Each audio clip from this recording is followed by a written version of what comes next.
எல்லாம் வெட்டி வச்சுருக்காங்க. கத்திரிக்காய் வெட்டி வச்சுருக்கேன். கத்திரிக்காய் சட்னி தான். அப்புறம் கொஞ்சோண்டு சின்ன வெங்காயம் வெட்டி வச்சுருக்கிறேன். 6 பச்சை மிளகாய் வச்சுருக்கிறேன்.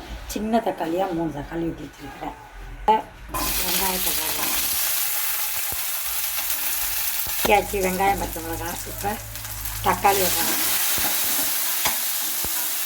ஒரு பாதி வதங்கணும். ஏன்னா கொஞ்சம் தண்ணி தெளித்து வேக வைக்கணும். இப்போ கத்திரிக்காயை போடலாம்.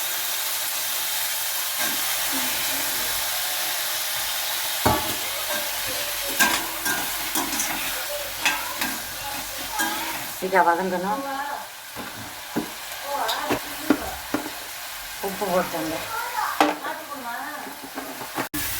இது கத்திரிக்காய் சட்னி வதக்கி வச்சுருக்கிறேன். அரைக்க பாருங்கள். தக்காளி சட்னிக்கு இந்த காஞ்ச மிளகா எடுத்து வச்சுருக்கிறேன். தேவையான அளவு காரத்துக்கு தகுந்த மாதிரி இந்த வெங்காயம் வெட்டி வச்சுருக்கிறேன். சின்ன வெங்காயம் உரித்து வச்சுருக்கிறேன். தக்காளி வெட்டி வச்சுருக்கிறேன். வதக்க போகிறேன்.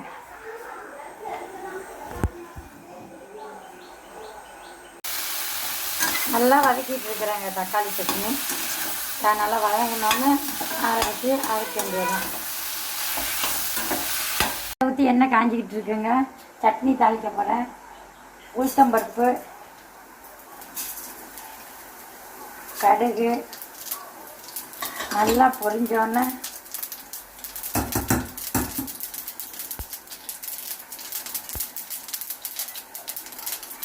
பொரிஞ்சு நல்லா சேர்ந்துட்டு கருவேப்பிலை போட்டு தாளிச்சிட்டேங்க. தக்காளி சட்னிக்கு கத்திரிக்காய் சட்னி.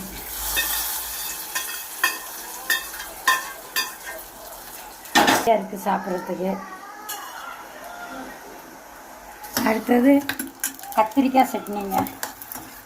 நல்லா கத்திரிக்காய்